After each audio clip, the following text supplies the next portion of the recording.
ایک محفل میں بیٹھا تھا مجلس میں، تو ایک شخص نے کہا کھانسی نہیں جاتی بچے کی، دوسرا اس کو مشورہ دے رہا ہے اس کو نا شراب کے 2-4 چمچے پلا۔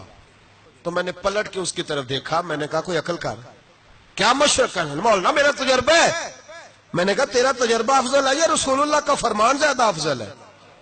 تیرا تجربہ افضل ہے۔ حضرت ام سلمہ رضی اللہ تعالیٰ عنہ کہتی ہے میں نے عرض کی یا رسول اللہ صلی اللہ علیہ وسلم میری بچی بڑی بیمار ہے، تو مجھے کسی نے کہا ہے یہ تھوڑی سی نشے والی چیز ہے، یہ بنا کے تیار کر کے دو صحیح ہو جائے گی، بیمار ہے بچی تو یہ نشے والی چیز ہے، اس کو تیار کر کے دو، تھوڑا نشہ ہے۔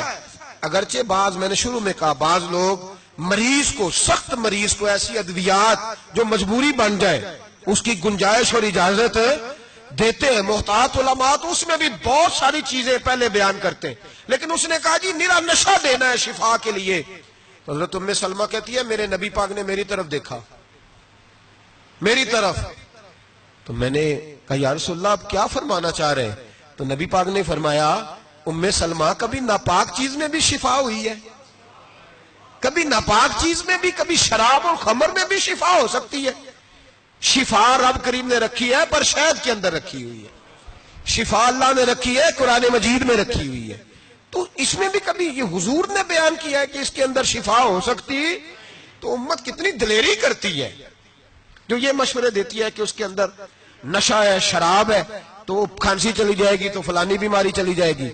نہ آؤ ان چیزوں پہ، نہ اپنے ایمان کو خرابی دو، اور نہ ایسی باتیں کرو جس سے کہ ڈائریکٹ رسول اللہ صلی اللہ علیہ وسلم کے واضح ارشادات کی مخالفت ہو۔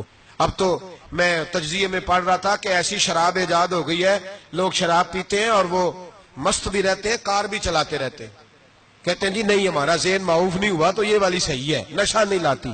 میرے نبی پاک صلی اللہ علیہ وسلم نے فرمایا جس چیز کی تھوڑی مقدار، زیادہ مقدار حرام ہے اس چیز کی تھوڑی مقدار بھی حرام ہے، جس کی زیادہ مقدار حرام ہے اس کی تھوڑی بھی۔ تو خمر اور شراب اگر فل پینا جائز نہیں تو تھوڑی پینا بھی جائز، یہ حرام ہے اور حرام تھی اور قیامت تک حرام ہی رہے گی۔ میرے نبی پاک صلی اللہ علیہ وسلم نے منع کیا اور حضور نے اظہار ناپسندیدگی فرمایا، فرمایا 40 دن تو عبادت ہی قبول نہیں ہوتی نشئی شراب پینے والے، جب تک سچی توبہ نہ کرے۔